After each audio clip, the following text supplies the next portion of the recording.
All right, John, let's talk money. And I want to start this off. I'm going to talk about civil rights, which goes into money. And so I have all of these books right here. So these are all the speeches of Dr. King put together by Claiborne Carson's folks at Stanford University. Yeah. The Pulitzer Prize winning books by Taylor Branch, Morrow, all these different books. But I would dare say that the greatest legacy Dr. King left us was Operation Breadbasket.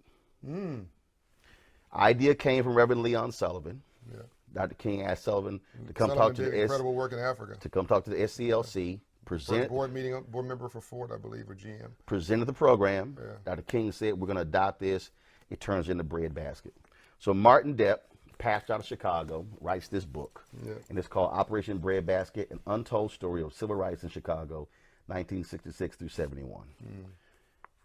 Breadbasket was about using the pulpits and pressure to get companies not just to hire people, not just to put black people in senior management, but to require them to put money in black banks, to require them to advertise with black media, to require them to use black businesses for contracts as well. Yeah. King wanted there to be breadbasket chapters all across the country. Boycott was the last option in this whole deal. I dare say whenever we talk about MLK, Breadbasket, which Reverend Jackson then picked up, who he put over but then continued. Right. And it was a poor people's campaign as well. Is the one piece that often is not talked about. And I dare say that when we talk about the issues facing black America, unfortunately, money is not number one. Or number two, or number Normally three, it's mass incarceration, police brutality, all those other different issues. Right. And that is the fundamental one. It should be number one to really talk about and understand where we are as a people. It drives everything else. Slavery was about money. Slavery was bad economics. really bad economics. But slavery was about money. All these, there was a 1865 Freedmen's Bank, as you well know, chartered by Abraham Lincoln, ran by Frederick Douglass to teach free slaves about money. And then Lincoln was killed the next month. The bank fell in disrepair. And Frederick Douglass thought it was so important, he put $10,000 of his own money up to try to save the bank. Today's equivalent. $20 million. Right. So he was not a poor man. He owned $6 million worth of real estate in Baltimore, Maryland, and rented it out to working class blacks on an equitable basis. That gave him the financial freedom to be a civil rights leader. People don't know that Dr. King's father, Daddy King, served on the board of a bank for 40 years. Citizens Trust Bank, black-owned bank in Atlanta, Georgia. So he preached on Sunday, and he was a businessman and a banker Monday through Friday. And his grandfather, Eddie Williams, owned all that real estate around what we now call the King Center. They controlled their narrative, so that you have the narrative today that we all share in. But the civil rights and what I call silver rights have always been companion pieces, but we have not understood. We are very smart, man. We're brilliant. But it's what we don't know that we don't know that's killing us. But we think we know. This money game, how to become an entrepreneur, how to become a small business owner, what is wealth creation, which is different from making money, okay? All this whole game, ownership, that's not something that we were ever instructed on. And so we suffer because that's the game that we all live through. We live in a democracy, yes, but it's an economic democracy. It's a democracy rooted in free enterprise. We aren't free unless you understand the free enterprise system and use it for your own benefit. And when you talked about civil rights and civil rights, those two were connected. But I think what happened was, again, is that when we talk about the Black freedom movement, some call civil rights movement, the economic part is what's always left out. Right. When people recount Dr. King's "I Have a Dream" speech, that's not even what the actual name of the speech was. "Normalcy Never Again" was it. But everybody focuses on the part where he said, like, let's hold hands, we can get along, and little black boys, little black girls. You talked about a check. But he was right. He was talking about it was a radical economic speech. Yeah, we come here to cash a check, mark non-sufficient funds. So it's not even just what, quote, they have taught us.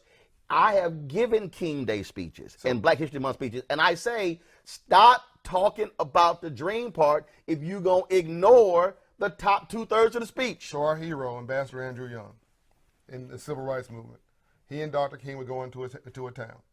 Dr. King wouldn't march after 3 o'clock because he wanted the media to get the film on a plane to New York City in time, process for the 5, what was then the 5 and 6 o'clock news. Right. It wasn't emotional, it was strategic, and it was tactical.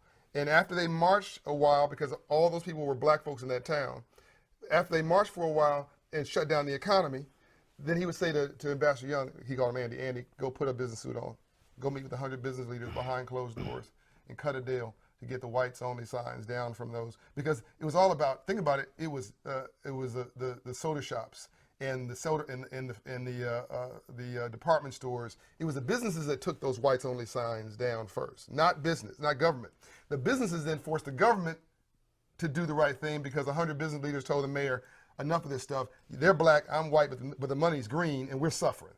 It was economics that drove the desegregation of most of these small towns. It was Andrew Young and Dr. King working as partners, and by the way, NAACP, and by the way, the other civil rights leaders. I'm talking about in this narrative that it was talk without being offensive, listen without being defensive, and always leave even your adversary with their dignity. Because if you don't, they'll spend the rest of your life trying to make you miserable. It becomes personal. He wanted to leave. He wanted win-win, and that was you take these whites only signs down, and everybody prospers because now you got black dollar and white dollar coming back to your store again. But they're not coming through the back door; they're gonna come through the front door. You know, the drive-throughs came from black folks being forced to do business through the window. That's where drive-throughs came from. We don't understand a lot of this history, and we're getting very emotional now and getting very caught up in the fervor of whatever, and we don't have a business plan and a strategy. And even if you want to distribute money like a socialist, if that's your thing, you got to first collect it like a capitalist. So we're getting real sophisticated. Let's be real basic. On your block, people are aging. They need care in the house, elderly. That's $30 an hour.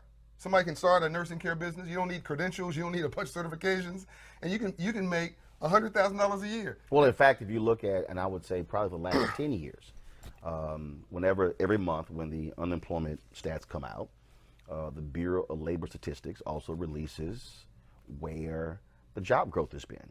Yeah. And in the last decade, or possibly even longer, every single month, job growth has been in the healthcare sector in that particular area. That's it. And I remember doing a panel at Congressional Black Caucus, and we were talking about jobs, we were talking about the future, and I said if you want to major in something in college, if you want to understand that, go look at. I said the stats are there. This is where the jobs are contracting, and this is where the jobs are increasing. And I said, it's right there. I said it's public. I said to understand where we're going in the future. A student comes to me and says, I want to major in journalism. I say, don't. Right. not because media is disappearing. Right. Because where the jobs have gone, it is shifted from newspapers, from radio to digital. Now it's a different skill set, sort of different requirement, and so it requires a different thinking. We're talking about sub $20 trillion of GDP every year. Just 17, 18 trillion dollars of GDP. The music business, for which my mentor Quincy Jones is in, I love it. My boy T.I. All right, the music business is $54 billion, okay, which sounds like a lot of money until you think about part of 17 trillion. And of the 54 billion, 17 million, a billion of that is sort of the singing and performing part. Mm-hmm. Most of that are lawyers and publishing houses, boring stuff, accountants, right? That don't go away. The entertainers recycle 3 to 5 years. Right. Now, where's the money? Financial services, real estate in the economy. Financial services, real estate, healthcare. That's half of the whole deal. Financial services, I'm in real estate, I'm in those two businesses, right? And healthcare, my father-in-law is in that business. He's 22nd largest black-owned business in America, Dr. David Dalton. We're in the top 3 sectors, which is, I don't know, 8, 9 trillion of the 17 trillion. We're looking for love in all the wrong places. We need to be practical. We need to be non-emotional. We need a business plan. We need a radical reimagination of economic empowerment in the black community. Now, straight up. The reason I'm smiling, so a week ago, I was in Maryland. The Maryland Black Caucus asked me to speak keynote their legislative weekend, their retreat. And during the Q&A portion, brother stood up and he said, we need a black ALEC. About what? ALEC, the Legislative Exchange. Okay, right. Which was really all these corporations in terms of and how they were funding this group. Then they were actually passing legislation that initially started off for economic reasons, but then they got into voter suppression, ID, stand your ground law, stuff along those lines. So a young brother stands up and he says that, we really need to get to and get access to Beyonce, Jay-Z, and others. I'm like, what the hell are you talking about? I said, you got this thing completely screwed up. He's like, what do you mean? I said, show me another community where they are being led by entertainers. I said, but this is what I told him. Yeah. I said, where are you located? He told me he's in Baltimore. Yeah. I said, why would you not say if ALEC is really a company corporate-driven group that actually funds ALEC? Yeah. I said, why won't you go to black companies? And I told him, I said, so you want to go get entertainers? I said, is it for publicity reasons, or do you actually want to move legislation? His ego. And he said, well, I was thinking to go big. I said, you can never go big unless you start small. That's right. Every big business was once a small one. Wait a minute. All the entertainers that we cite who actually have a B next to their name, who's black, billionaires, who are, didn't make their billions in entertainment or sports. They made their billions using their brand equity to do licensing deals, to do business deals. Mm-hmm. So if you want to talk about Jay-Z, that's through business. Beyonce, through business. They used their profile and pivoted to business. Sean Puffy Combs. Well, same thing LeBron is doing, and others are doing. Michael Jordan. They're doing business. Oprah Winfrey. But it's all business. And that's why it's the business of and that's sports. why we would talk about this because again, I think that we get so preoccupied with and I totally get it. And first of all, anybody understand? I'm not dissing any entertainer, but we need them. But they will tell you. Again, as T.I., first of all, we were at your forum last year when he said we have to monetize our culture, not just take the small check. He said, wait a minute, if it's our culture, we should be making the most money off our culture. Here's the real sin, Roland. We're spectators in our own world. We're consumers at best, and we're spectators in our own world. There are three folks in any enterprise: civil rights, silver rights, your media company, my real estate company, my nonprofit that's about financial empowerment, whatever the thing is. This family, your family, at your house. Here's the three things: you have a hunter, you have a preparer/skinner, and you have a cook. The hunter's you and me. We're going out. We're cutting deals. We're closing deals. We're doing things. We're securing things. Number two, then you got the preparer. They're preparing analysts, financials, editors, and then you got the cook. They produce the content and deliver a quality product, your back end of your deal. For me, it's financial empowerment services for Operation Hope. It's home ownership. The guy who made the suit, we put in business. He's doing $1.6 million a year, raises credit scores 100 points. My people are delivering on my promise as the hunter, as the cook. All those are shareholders, stakeholders in that dream. Then you have a spectator who have no interest in any of that stuff going on. But we got a lot to say. And if you're spending 4 or 5 hours of your day tweeting, Instagramming, blogging, social media things, arguing about something you have no interest in. And that is not tied to your business. Like, for instance, someone told me, Roland, you're on social media. I'm like, it's your business. I said, that's the business. That's right. I said, it's not just hanging out. That's the business. Reverend Jackson once said there was two hobos who got kicked off a train. One of them said, man, I'm upset I got kicked off this train. The other one said, yeah, I'm upset too. One guy said, yeah, I'm going to sell it to you. The other guy said, I'm going to buy it. Neither one of them own anything and can't even buy a ticket on the train. We're having ridiculous, time-consuming, this is the part that gets me, wasteful, inefficient conversations. Life is moving on. There's something worse than hate. There's something worse than racism, radical indifference. When people don't care enough about you, they hate you. It's like, whatever. Private schools, private roads, private homes, private jets, private communities, private lives. They're like, I don't even understand. I don't want, just keep your drama away from me. Black folks, we're so brilliant. Man, look at what we've done in sports and entertainment and communication. When the rules are published and the playing field is leveled, we kill it. I'm going to say it. When the rules are published and the playing field is level, we kill it. I wrote a book called The Memo because there's no rules for free enterprise, capitalism, entrepreneurship, home ownership, any kind of ownership. Those rules are opaque. We have to understand those rules. We have to master those rules because they affect all the other rules. Brother walks up to me and I'm in Bahamas on vacation for a minute. Brother said, oh man, I seen your videos. And I want to thank you, by the way, for inspiring me to do so. I saw your videos. Show me how to get paid, John. He owns a little jet ski business. Show me how to get paid. I said, I don't know how to get paid. Oh, man, you playing with me.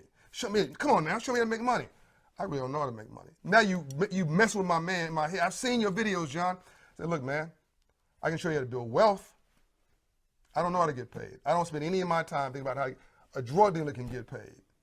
A gangster can get paid. With all due respect, a prostitute, all kinds of people can get paid. That's not building wealth. Wealth's a mindset. You build wealth in your sleep. Okay? Stocks, bonds, real estate, investments. This is, what you've done is an investment. It's building dividends when you're asleep. It's earning a return for you. We've got to master this next generation of the movement. And we've got to do it now. We've got to stop being spectators and consumers and having share of voice but not share of ownership.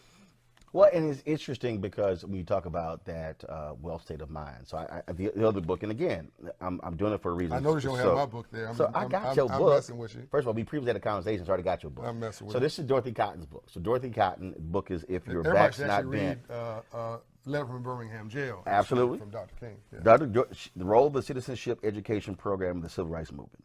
So this was the only woman who was in Dr. King's inner circle, so she was over the citizenship program. Yeah. Here's what's interesting here. So Dorothy Cotton, and she writes in here that if you wanted to join the SCLC, you couldn't just join the SCLC. You had to first go through her program. You would go through her program, and John Bryant walks in, and they go, "We need to assess you." And they would take you through an assessment. Then they would decide, do you need to be reprogrammed? Wow. She writes it. Wow. They would take you through their process, and then you can join SCLC. I have been saying, and we're gonna I want to do this really just, and I've visually, I know how I want it to look, but I'm sort of putting it all together. I believe, and because it aligns with what you just said, that there has to be a radical reprogramming of Black America. Absolutely. An understanding that in terms of how you look at it. I tell the story all the time when you talk, and I want you to share it. The brothers in the Nikes. One of those brothers he was programmed differently than the other brothers he was talking to. Yeah. So we're in 4,000 schools teaching financial literacy, which I think is the new civil rights issue for the 21st century, financial literacy. And so we have this program in Derrick, in Detroit, and it's called Banking Our Future from Operation Hope. And this young man, Derrick, goes to the program. The first session, he's just sitting there like, with the other kids, like, yeah, whatever, man. Volunteer banker is teaching it. And the banker's got a suit on. I think the banker was actually black, but I'm not sure. It's been a few years. And I'm in there as an observer. And by the third week, Derrick has showed up with a suit on himself, role modeling the banker or the businessman. So, by the way, fourth session, he's raising his hand. He's all into it. He graduates, gets his certificate. He's walking down the hall with great pride. He's graduated from the program. He's focused on his future. His friends say, "Hey, man, what you doing hanging around with them? That ain't nothing. What you doing? Hey, who are these people?" And he's like, "Man, I just went through a financial literacy course. That ain't nothing, man." I go up and say, "Look, guys, hey, hold on. Let's stop having a non-productive conversation. I'm going to give you all $70. Make a decision about Nike. You got 5 minutes." The other two guys said, "Look, man, we're real smart. We're smart. We don't need 5 minutes. We're going to buy some Air Jordan." "Derrick, I'm going to buy one share of Nike stock." They jump on him, man. "Hey, man, you talking about buying some Nike stock? That's whack. You need some Air Jordans. Everybody's got Air Jordans. Purple Air Jordans, fuchsia Air Jordans, striped Air Jordan. Everybody's got Air Jordans. You need to get you some, like everybody else, you need to be popular, get you some Air Jordans." They're jumping. I said, "Derrick, you need me to defend you?" No, man. It's cool. I want them to buy those shoes. Because when they do, they're making me money. They're building my wealth. Because I'm a shareholder in Nike. Boom. There's a difference between being broke and being poor. But here's the funny part. You said $70. You need $100 to buy some Nikes. Or $200 for those Jordans. Okay. I'm sorry, some Jordans. I'm saying, yeah. The Nike stock, he can actually at least buy a share with that $70. Right. I would check the recent share price. And again, that is a mindset. That's a totally different mindset. It's not getting, and it's so funny you bring that story. That kid will never be poor. You bring that story up. You bring that story up. And I worked when I had my show News 1 on TV 1. I had a sister who, and she played Division 1A basketball, and she was a Nike fiend. She had Nike collection, everything, and that's great. So one day I was sitting, I had my feet propped up, and I had these white starter tennis shoes on. She's like, "Oh my God, what?" What are you doing? What are you wearing? I was like, I don't give a damn what you think.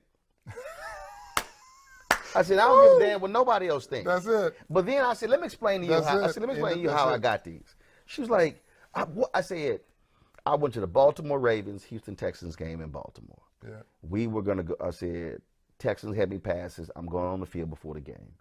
I said, I had on some Skechers. I was driving. I said, damn, realized I forgot my tennis shoes at home.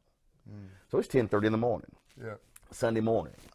I'm like, hey, what's open? Sports store not open. Only thing that's open, Walmart. We go to Walmart. I had one priority, a pair of white tennis shoes. Right. Not white Nikes, That's right. not white Adidas. That's right. White tennis shoes. I'm going through the store. I'm looking. It was a pair of starter shoes, $25. Works for me. The prerequisite, they need to be white. Yeah.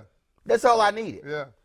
Comfortable, put them on, $25, $12.50 a shoe. Yeah. I'm good. And we were having this discussion, and I told her, I said, I don't care.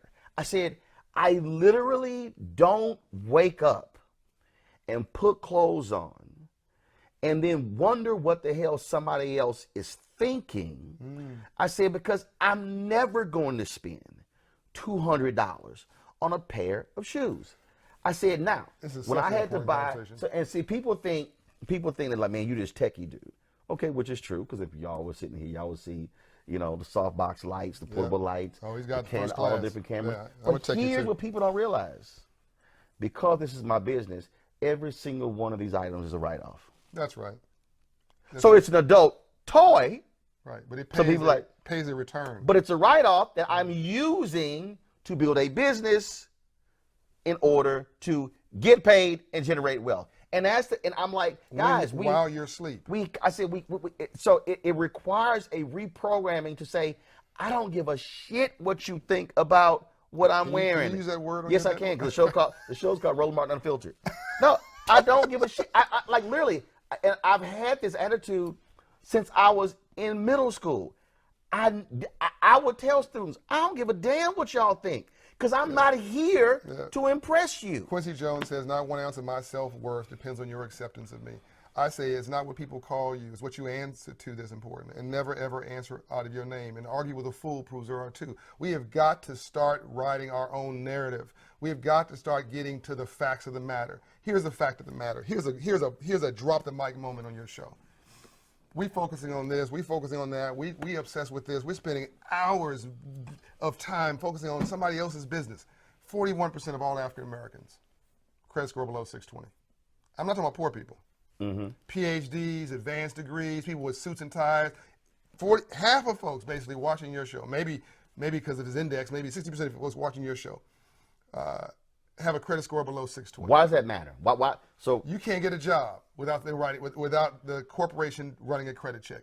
You can't. You've got a brilliant business idea. You got a patent. You spend all your time doing. You go to church every Sunday. You're the nicest person on the planet. You can't get an unsecured loan for risky credit called a small business loan under 700. Also, it absolutely matters. Also, and this is I remember when I had my Sunday show, Washington Watch. I said we're going to do a whole hour on credit. Jay Feldman, my executive producer, he goes, look, that's not an hour show, Roland. I said, oh no, it's a. I said, let me be clear. No, let me. So let me be real clear. We're doing an hour show. And Jay's like, Roland, it's not an hour. And again, for people who are paying attention, I was host and managing editor, so I had final authority. Right. I said, we're doing an hour show on the credit. Right. Show's over. He said, that's a damn series. Yeah. I said, that's what I was trying to tell you. I said, the reality is, I said, once we begin to get into it, if you're in the military and your credit score is low, you will not be able to get a higher security clearance because of your credit score. That's right. And I've railed against these companies because these companies where you have these algorithms and how they even do it. Because what drove me crazy was when I filed for bankruptcy, paid everything off, decided to say, you know what, the hell, I'm not wasting time with credit cards, all this sort of stuff along those lines. So I'm looking at it, I'm like, why in the hell is my credit score lower?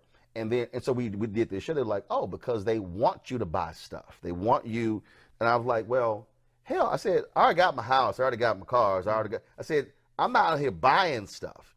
Because literally, I said, no, I'm going to just pay stuff off.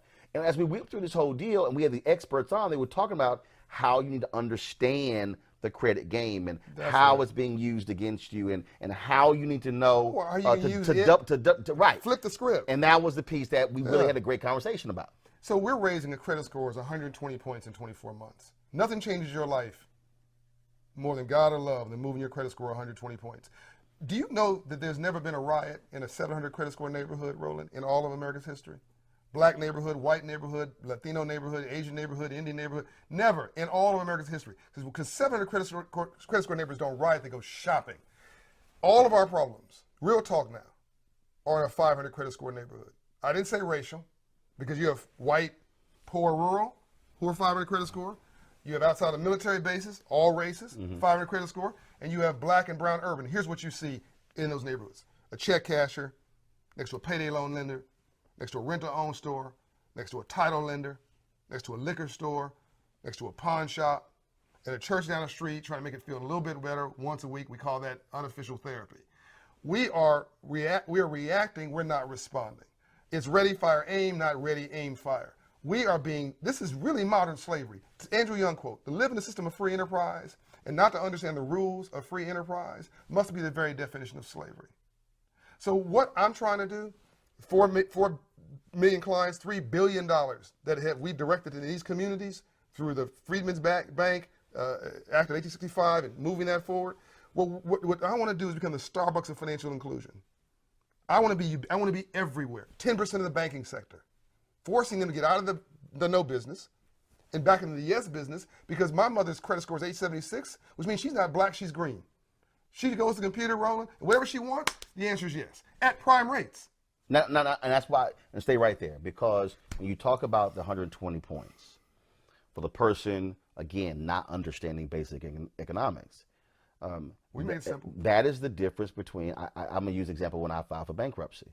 So here I had this. By the way, I love that whatever your narrative is, man, you own it. Like, we got to own our stuff. I was homeless, right? No, I lost it all. My credit score was 300. No, the reason I have no problem with that, because that is the reality. I had to file bankruptcy. No, you're not insecure. But also I had to file bankruptcy because of health. My appendix ruptured, 2000, Democratic National Convention. 4 years, they're calling me, almost $100,000 in bills, and nearly 70% of Americans file bankruptcy largely because of health care. But we need to start having this conversation. Right. And the thing is, the reason it was a trip, there were all these people, these black people, man, who were stressing out and everything. I will never forget, John. I will never forget. I'm sitting here, and I was kind of like, man, look, they calling, they writing letters, and I'm sitting there, and so I meet with this bankruptcy lawyer, and she says, the moment you file for bankruptcy, they can no longer call you or write you. I said, really? Pass me the document. No. I went, really? I was talking to a friend of mine who had filed bankruptcy, and he was a vice president at a newspaper. He said, Roland, he said, man, I filed before. He said, let me explain something to you. 6 months after you file, he said, your mailbox is going to be full with credit applications. Now, we're not advocating everybody to file bankruptcy. No. But it's inappropriate. But the thing is, but here's what was a trip. Well, he was saying, he said, Roland, he said, so we've been taught, oh my God, it's going to destroy your credit. He said, your credit already destroyed. That's right. He said, hey, that ain't gonna all of a sudden just totally change your game. Yeah. But what's interesting, I'm sitting in the class.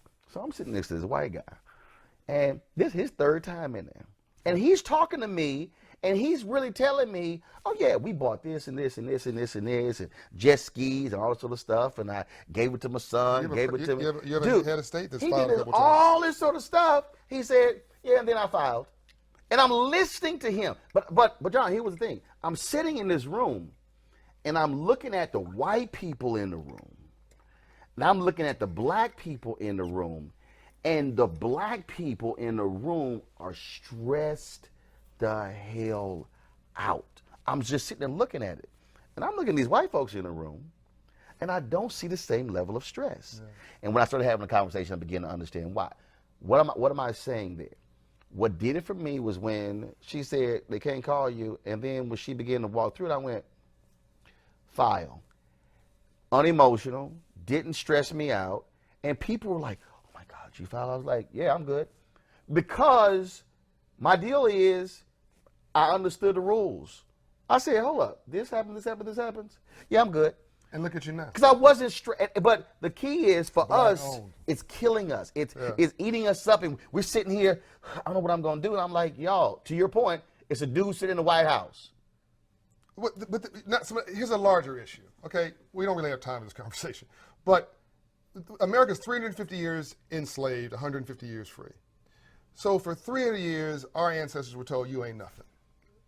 You ain't nothing. You're going to amount to nothing. We're not going to give you education. You're just property. And they held you down and abused your wife to prove you can't do nothing about it, to break your spirit. Okay, because they needed chattel property. They need you not to rebel and to do the work because it was about bad capitalism. They need you to stay Toby. Right. Now, fast forward. Now you got people with a broken spirit, broken self-esteem, broken confidence, broken belief, broken trust. All right. Now, Abraham Lincoln, at the end of the Civil War, says 40 acres and a mule, which is really, by the way, only 18,000 people got 40 acres and a mule. It was 400,000 acres. It's Field Action 15. Please do your research on that. That was January of 1865. The mule came because we worked the land so well, so hard. It was, by the way, beachfront property, which was horrible land for agriculture. But we worked it so hard, they said, my God, they're so industrious. Give them a mule. That was the mule February. By the way, no Instagram, no Twitter, no Facebook. We just worked and word of mouth. The third month, they said, my God, they're so industrious. Let's create a bank. So land, mule, bank. Then Lincoln gets killed the fourth month. So here's our deal. Let's fast forward and no one talked about money with us for another 100 years. And it wasn't a banker or a businessman or a real estate person. It was Dr. Martin Luther King Jr., a preacher. God bless him for doing it. And he gets killed before the first march. Here's my point. It's not like we got the memo on free enterprise, capitalism, economics, and opportunity and screwed it up. We just never got the memo. We never read it. We don't understand it. It was never presented to us. And my mission in my life, my part of this relay race, is to make sure we have broad-based, deep understanding of what you just talked about. We get our self-esteem back, our confidence back. Because if I don't like me, I'm not going to like you. If I don't feel good about me, I'm not going to feel good about you. If I don't love me, don't expect me to love you. If I don't love me, I can't trust you, which now means that when you have black folks who are not doing business with one another, when I hear black people say, well, you know they black, and I'm sitting there going, man, I've been screwed by some white businesses. That's right. I'm like, so let's not even play. That's why I literally tell people, no, don't even say that. There were people who, and I said this at TV One, I said, if anybody on this staff even utters the phrase, well, you know we black, I said, you're not going to have a job. Because I said, you cannot work on this show and have an attitude that we're second rate, we're less than. My doctor's black. My vendors for the Promise Homes Company are, let me see, 60% African American. That's a $100 million company. My employees are incredibly diverse. So 70% of my vendors in my personal life, for me and Schaefer, are African American. And by the way, they do a great job. Right. So you can't be black for a living, okay? You can't reject us or embrace us because we're black. You should be a great leader who happens to be black. And there are plenty of good businesses. But if you don't support your own, how you going to create jobs? How are you going to create wealth in your community? How are you going to, everything, it all is interconnected. I think that probably 60, 70% of us may be clinically undiagnosed depressed because of what happened to us over this whole period. And it makes sense. We have got to. Wait a minute. He said it. No. Where do we go from here? Chaos Our Community. In Dr. King's book, Where Do We Go From Here? Chaos Our Community, he wrote in 1967. Really? It is a miracle that black people are still here. Yeah. We're amazing. He literally, and people, Dr. King had clinical depression. It sure did. Yeah. He literally wrote in this book that smoking, because of what we endured, what you just said, he actually said that's what we've had to deal with. He said, but we still got to press forward. That's right. That's what he wrote. Rainbows after storms. We are resilient. We're unbelievable. Over it, around it, through it, we're going to get to it. We're doing so much with so little for so long, we can almost do anything with nothing. We're amazing, and we're focused on the wrong goal. You cannot have 40 million Americans trying to be 300 rappers. It's not good math. You cannot have 40 million African Americans trying to be 300 LeBrons. By the way, I think LeBron is a genius, but LeBron is a personality. I can't scale him. I love T.I. That's my boy. I can't scale T.I. I think Oprah's amazing. Like, she's amazing. I can't scale Oprah. We are 40 million black folks trying to be, I don't know, 20, 30 personalities that aren't scalable. And their companies employ 200, 300, 40 people, which is great. No, you need a black Bill Gates. You need a black Steve Jobs. You need Dr. David Dalton, who's doing $220 million a year in Baltimore, Maryland. My father-in-law. You need people creating hundreds and thousands of jobs, and billionaires creating millionaires, creating there you go. 100,000-aires who then doing philanthropy in their own community. That's trickle down economics. And that's why, that for me, what I keep saying is, with 2.6 million black-owned businesses, but 2.5 million only have one employee, and they're doing an average revenue of $54,000. Yeah. I said, so when people, someone said, Roland, you said we don't need any more black businesses. I said, we don't. They were like, what? I said, no. I said, of the existing black businesses, we need scale. Yeah, I'm all about scale. I said, scale. And as woman looked at me, she's like, but I said, no. I said, if I run around and say, let's create 100,000 more black-owned businesses, and 95,000 of them have one employee, I said, what have we actually done? But then this would have blew her away. Well, we would create at least one job. Right. No. But this would blew her away. I said, do you know when we had 1.9 million black-owned businesses, they were doing an average revenue of 110,000. She went, wait a minute, hold up. I said, so yes. I said, in the last 8 years, we've added 700,000 more black-owned businesses, and the revenue is in half. Yeah. And that's what stopped her in her tracks. I said, I need you to hear me. I'm not saying we shouldn't go into business. I said, but this is a scale issue. That's right. I said, we need businesses that are employing 5 and 10 and 20 and 30 and 50 and 100. And what really, because what started this whole deal, I told her when I was talking to her about when I started this show, which is this, I already had the company, but started the show. I said, well, I just tell you. I said, average revenue 54,000, right? She said, yeah. I said, how much revenue you think my company did the first year? And I told her, I said, I didn't pay myself. I said we did 700,000 in revenue the first year. Yeah. I said, I have 12 employees. Right. She went, I said, so immediately in the first year, I am in the top percentile of black-owned businesses in the country. Absolutely.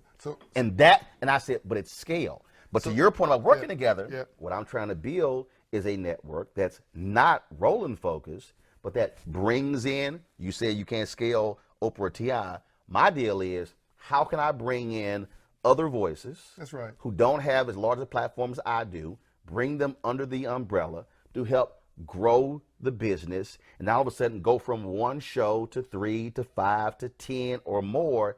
That's scale. Yeah. And not being afraid to work with black people. Oh, absolutely. And by the way, to give credit, Oprah under the OWN network has done that in her own way. So again, we start to focus on the negative of the message versus the positive. I don't want anybody thinking I'm dissing Oprah. Oprah gave me the Use Your Life Award. I love her. I'm just saying everybody can't be Oprah. Right. But everybody can be in real estate. Everybody can be in engineering. Actually, hold on. Let me flip that. Yeah. You're not okay. There can be one Oprah who's okay. So people understand. There can be one Oprah who's the host, but Oprah had to have producers. That's right. And camera folks. That's right. And technicians. That's right. And field producers. And editors. $250,000 a year, $100,000 a year. And they don't worry about what their fingernails look like, what their hair looks like. So the point is, so when you say I can't, there's one host. That's right. There's one person who's in the center stage of the microphone. That's right. But behind T.I. are business managers, accountants, lawyers. It's an entire infrastructure. Right. And so you're saying it can only be one rapper, but it's 100 folks behind them. We understand the 100 and not just the one. So this is simple math. My Jewish friends, there was 18 million of them. A third of them were assassinated in the Holocaust. 12 million left. They've gone from 12 million to 15 million in the world. They're a global brand.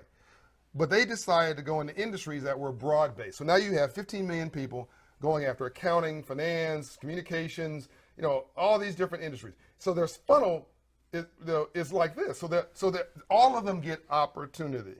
Now you have flip it. Now you got 40 million black people trying to go after sports, essentially communications and entertainment, which is a narrow, and as you said earlier, a narrowing funnel of limited opportunity based on not necessarily your talent, but your personality and whether you were in the right place at the right time with the right situation.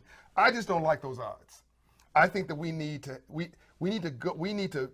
train up a whole generation of us to be on this playing field, not as spectators, but as owners.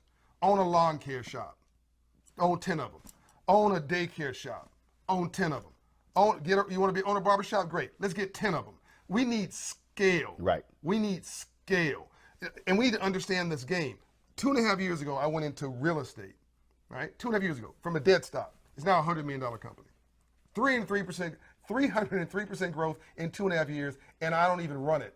Somebody else runs it. I have a whole complete system, but I understand the game. I understand leverage. I understand debt. I understand equity. I understand wealth creation. I understand how to scale up that business because I took the time to get trained. And on the nonprofit side, Operation Hope, 553% growth in 5 years, 150 locations in 30 states, raising credit scores 120 points in 24 months. By the way, nothing I just said was emotional. No, it wasn't kumbaya, you gotta love me, feel good about, no. Judge me based on what I do and what I deliver.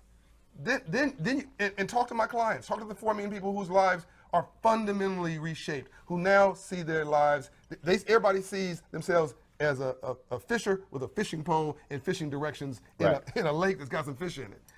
And by the way, your hypertension goes down then, your stress goes down then, your hate for other people goes down then, and you don't have time to gossip. You don't have time to be hanging out at the clubs 3 nights a week because you're busy taking care of your business. I think that families get strengthened. Here's the five pillars of success, Roland. As much education as you can shove down your throat. Understanding math, financial literacy, strong family structure, self-esteem and confidence. Because if I don't like me, I'm not going to like you. And then I got to have the confidence to go do in this work. You have enormous confidence. That's why you're so successful. And then role models in a good environment. But if you hang around 9 broke people, you'll be the 10th. So we need a business plan that works. That business plan needs to be, again, massive financial education, as much as you can shove down your throat. And pick a lane. I don't care which one it is. We were talking about earlier, there are 20,000 people needed to do 5G technical updates of the 5G cellular poles. Who climb the poles. Yeah, $50,000 to $100,000 a year. Pick a lane. Anyone. I don't care which one it is. Just pick a lane. So as much education as you can shove down your throat. Get certified in something that's hard to somebody to compete with. Number 2, financial literacy. Number 3, we need massive internships in this country. Massive. Number 4, massive apprenticeships. Number 5, an assault on scalable entrepreneurship. Those, and then tied to the math, raise your credit score. If we raise credit scores 100 points in our neighborhoods, crime goes down, hope goes up, GDP goes up, cost of funds go down, check cashers go away, payday lenders go away, banks come in, banks want to start green lighting because the new color is green. It's not black or white, it's green. Literally, I know people laugh when I say this, literally, you want to change your neighborhoods? Raise credit scores 100 points. And I've done the data, Roland. The poorest state in America is Mississippi. The lowest credit score state in America is Mississippi. When you have 700 credit scores, you don't have problems. And if you want to be in the top quartile of the safest neighborhoods in America, raise your credit score 80 points. It literally is a math equation. We've got to stop getting distracted, being emotional, and being angry. Angry doesn't pay a bill. The book is called The Memo. Can't say we didn't get it. We just got it. We need a radical movement of common sense. We need a radicalized, reimagined economic empowerment agenda. That is my obsessive focus. We need a business plan. And when I get frustrated, when you see me frustrated about something, it may not be what you're talking about or what I think you should be talking about. It may be that I think we're distracted by an issue that ain't paying you a bill. You're not a shareholder. You don't have a job. Whether it goes left or goes right, it don't change your course of life one little bit. It is a distraction, and you're a spectator. It's sort of like for me when I see these beefs, like, oh, Cardi B versus Nicki Minaj. I'm like, y'all, that don't mean nothing to me. I said I ain't commenting on it, talking about it, because it literally has no impact on nothing. And if somebody sees me involved in a business just straight up a business dispute, no, I got lawyers, I got attorneys, I got rich people's problems. Nobody should be sad for what's going on. And by the way, if I'm in the arena, I knew what I was doing. I got in the arena. I knew I was going to have days where I won and days that I lost. Yep. No business person wins all the time. So let's stop having rich people problem debates and start focusing on the least of these God's children. Yep. All of the masses of people who are struggling with too much money at the end of their money. All right. John Hope Bryant, appreciate it, man. Always a pleasure. Love and light. Back to our Roland Martin Unfiltered video in just one moment. All right, folks, as the marijuana momentum continues, our folks at marijuanastock.org have already reached more than half of their funding goal for the hemp CBD investment. So if you want to take advantage, you better get in now. Of course, hemp is a cousin to marijuana with a much higher concentration of CBD, which means hemp gives you all the medical benefits of marijuana, but it won't get you high. Scott is sad. Now, folks, if you don't know, hemp farming is now legal in the U.S., creating one of the largest commodities worldwide. It's an investment opportunity for you, and the folks at 420 Real Estate have a simple business model. They buy land that supports hemp CBD grow operations and lease it to licensed high-paying tenants, people like Chris. They are hemp CBD landlords, and you can get in on the action. Now, all you got to do is invest as little as $200. Monique, you got that. In the crowdfunding campaign, up to $10,000. Amisha, some of that Sinclair money. To invest, go to marijuanastock.org. That's marijuanastock.org. Get in the game and get in the game now. Now back to your Roland Martin Unfiltered video. You want to check out Roland Martin Unfiltered? YouTube.com/Roland S. Martin. And subscribe to our YouTube channel. There's only one daily digital show out here that keeps it black and keep it real. It's Roland Martin Unfiltered. See that name right there? Roland Martin Unfiltered. Like, share, and subscribe to our YouTube channel. That's youtube.com/Roland S. Martin. And don't forget to turn on your notifications so when we go live, you'll know it.